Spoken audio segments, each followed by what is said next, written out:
Comissão de Constituição e Justiça, CCJ, do Senado, deve votar hoje às 9 horas da manhã uma proposta de emenda à Constituição que trata de uma ampla reforma no sistema eleitoral brasileiro. O principal ponto do texto é o fim da reeleição para cargos do Executivo, prefeitos, governadores, presidente da República. A proposta, no entanto, inclui também mudanças mais amplas, como o aumento, por exemplo, do tempo de mandato e a unificação das eleições. Apresentada pelo senador Jorge Cajuru, a PEC ganhou um substitutivo do relator Marcelo Castro, que propõe ampliar aí de 4 para 5 anos os mandatos de prefeitos, governadores, presidente da República, vereadores e deputados estaduais e distritais, também para os senadores. Aí, nos casos dos senadores, o mandato passaria de 8 para 10 anos. A proposta também unifica todas as eleições para cargos do Executivo e Legislativo. Significa que eleições municipais, estaduais e federais, todas acontecem no mesmo dia e a cada 5 anos, tá? Então, o calendário eleitoral, se aprovada, a PEC muda a rotina de eleitores, que deixarão de ir à urna, como eu falei, a cada 2 anos. E aí, a cada 5 anos, para todos os cargos. A proposta, se ela avançar na CCJ, o caminho até a promulgação ainda é longo.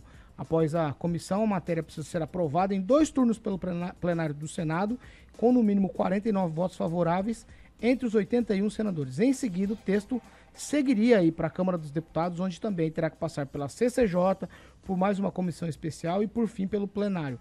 Na Câmara são necessários pelo menos 308 votos favoráveis, também em 2 turnos, para que a mudança seja feita na Constituição. Vamos lá. Edivaldo Magro, 1 minuto para você. Ô Paulo, 10 anos já, né, que correu essa PEC, agora chegou no Senado, né? Então, eu particularmente, não tenho posição firmada com relação ao fim da reeleição, só lembrando que quem inventou essa reeleição foi o Fernando Henrique Cardoso, ele foi votar lá em 4 de junho de 1997, é bom lembrar, e é um custo absurdo, quem bancou isso tudo foi um cara chamado Sérgio Mota, Serjão Trator, era isso, né, que era o secretário das comunicações, e naquele momento se discutia se era ou bom ou ruim, e que deveria valer por mandato posterior. Fernando Henrique depois, em 2021, acabou fazendo uma meia-culpa, né, dizendo que errou, não deveria ter feito a PEC da reeleição. Então, é uma discussão longa, Paulo, que ela não está ainda muito clara, até mesmo para quem está envolvido diretamente lá. Qual seria? Seria 5 anos a proposta? Isso. Ou 6 anos, que é outra proposta quicando lá também. Essa aqui está falando de 5 anos, porque da eleição de 5 em 5 e o mandato do senador para 10 anos. E que ficassem todos juntos, prefeito, tudo, uma eleição única, né? Essa é a decisão. É complicado, acho que caro, difícil de ser executado. De qualquer forma, está posto o debate, né? Eu acho importante essa evolução que se tenha, né, no Executivo, mas vamos ver, eu não acredito que isso vá ocorrer não, Paulo. Acho que vai quicar lá e vai ficar mais 10 anos parado lá, como ficou desde que foi aprovado, acho que em 2014, se não me engano. Kim, tweet. Eu acredito que vai avançar. É claro que em seus passos longos, aí, diante da burocracia e a questão procedimental, no mesmo sentido também, o sistema político brasileiro talvez mude para semipresidencialista, porque quem está encabeçando isso aí é o próprio Michel Temer, também parte do Centrão, mesmo que, embora ele não tenha hoje um cargo eletivo, mas ele manda também, manda e desmanda. Eu acho assim, como eleitor, eu identifico que a proposta é muito boa, porque se a gente pegar os 4 anos hoje, o último ano de mandato, se o cara está em reeleição, ele é impedido de fazer muita coisa. Entregar obra, não pode ser o que, licitação. Então o cara já não tem 4 anos de mandato, ele tem 3 anos e meio. Então dificulta já atualmente. Então se o cara tem 5 anos, ele não pode se reeleger, então ele vai ficar 5 anos. 5 anos fazendo o que tem que ser feito, do início ao fim, sem impedimentos. Ponto.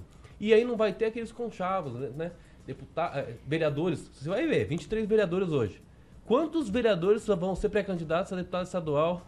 O meio mandato vai acabar, né? Essa história do meio mandato, você já... Quem já foi meio mandato vai continuar sendo. Mas a partir de então, vai mudar a situação. Fernando Tupan, tuitão. Olha, eu discordo de vocês. Eu acho que o sistema tá bom de 2 em 2 anos. Nos Estados Unidos não tem uma data específica. Por exemplo, um estado faz eleição para o governo e para deputado em épocas distintas. e com relação também à presidência, que também é em dias distintos, em datas distintas. Eu acho muito bom o cara, se tem condições de se eleger vereador e depois pegar um upgrade político para deputado estadual, federal ou até mesmo senador, eu acho muito bom e esse sistema é bom e eu não mexeria a nada. Eu não acredito que esse sistema venha a ser adotado. Se for adotado, por exemplo, passou na CCJ, ele pode até passar na CCJ, mas vai ficar na geladeira e nunca vai vir para o plenário, Paulo Caetano, porque não é interesse dentro do sistema político. Até o momento eu não vi um deputado federal falando opa, vamos mudar novamente o sistema político. Paulo Caetano. Parou. Regiane.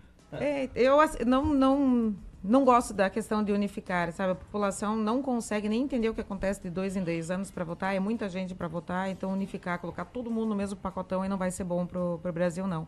Agora tem um projeto de lei que pode ser votado também junto nessa CCJ, que acaba com a fiança para crimes relacionados à pedofilia. Isso sim eu gostaria que realmente acontecesse no Brasil e outros dentro que fazem parte do contexto da pedofilia, porque vai abrindo várias abas ali do que pode vir a acontecer com a criançada e tudo mais. Então, realmente, eu gostaria que a gente trouxesse essa notícia de forma positiva. Ângelo? Eu particularmente defendo, faz muito tempo, né, que fala isso. Eu acho que a eleição de 2 em 2 anos é transformar o processo num banco central, porque custa muito caro.